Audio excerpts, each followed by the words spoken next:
Hello everyone, I'm Mary Rose Corrigan, Public Health Specialist for the City of Dubuque with an April 15th, 2021 update from the Dubuque County Public Health Incident Management Team. Dubuque County's COVID-19 new case trend line is leveling off with 141 cases reported in the last 7 days.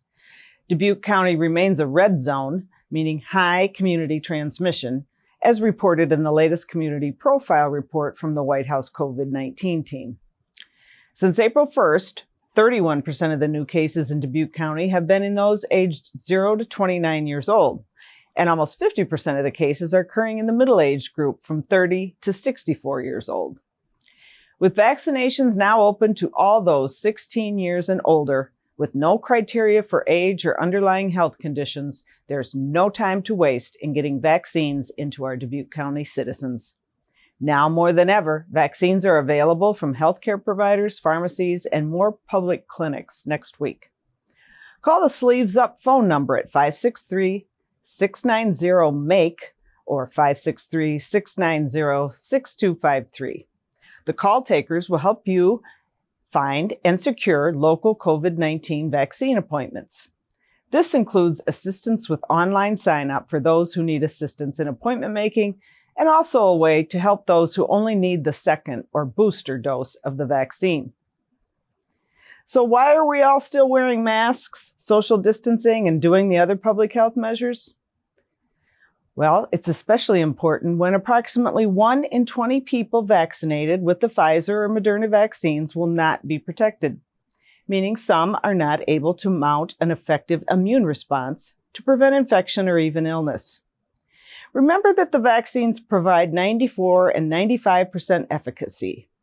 And even though this percentage is higher than most vaccines, no vaccine is 100% effective, and especially when we're dealing with a novel or new virus. Plus, right now, 29% of Dubuque County residents have completed their vaccinations. So we have a ways to go before things get back to normal. I'm sure by now you've heard about the pause put on the Johnson & Johnson vaccine by the FDA and CDC. While it's unfortunate that 6 people developed rare blood clots called cerebral venous sinus thrombosis, or CVST, and with 1 resulting in death, the pause in giving this vaccine does show that side effects and reactions are being closely watched, and action is taken when these situations happen. Now, 6 events out of almost 7 million J&J vaccinations are very small odds. In fact, you're more likely to get struck by lightning, a 1 in 500,000 chance, than experience this rare blood clot as a result of receiving the J&J vaccine. If you have received the Johnson & Johnson vaccine in the past 3 weeks, you can monitor for the possible signs of this rare blood clot, including severe headache, abdominal pain, leg pain, or shortness of breath. If you notice these symptoms within 3 weeks after vaccination with J&J, contact your healthcare provider. So, if you were waiting for the J&J vaccine to get vaccinated, you probably should go ahead and take advantage of Pfizer and Moderna vaccines that are available right now. Waiting to get vaccinated only increases your chances of getting COVID-19. Now here's a new interesting finding for you that fits in nicely with my weekly pep talk for doing some physical activity, especially this weekend. Turns out regular physical activity may substantially reduce the risk of COVID-19 related hospitalization, intensive care unit admission, and death. This is according to a study by Kaiser Permanente, Southern California researchers. They found that patients who met exercise guidelines of at least 150 minutes of physical activity per week had lower rates of hospitalization and being in the ICU or dying than those with regular inactivity.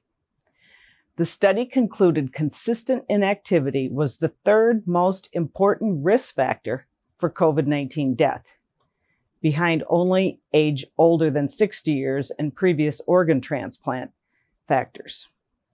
It also factored in more than even smoking, obesity, diabetes, high blood pressure, heart disease, and cancer. So there you have it, another reason to remain or get physically active, especially during this pandemic. Even walking will do the trick. Thanks for hanging in there, everyone. We've come so far, so let's not give in and not give COVID the chance to keep spreading by not wearing a mask or by going to crowded indoor spaces. Don't let peer pressure or pandemic fatigue get to you. We can get through this, all of us together. Have a great weekend, everyone.